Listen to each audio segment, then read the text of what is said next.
বলো পিতা।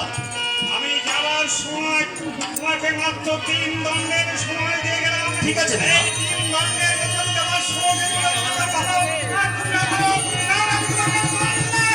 ঠিক আছে পিতা, তাই হবে। এখন আমি কি করবো আর কোথায় বা যাবো?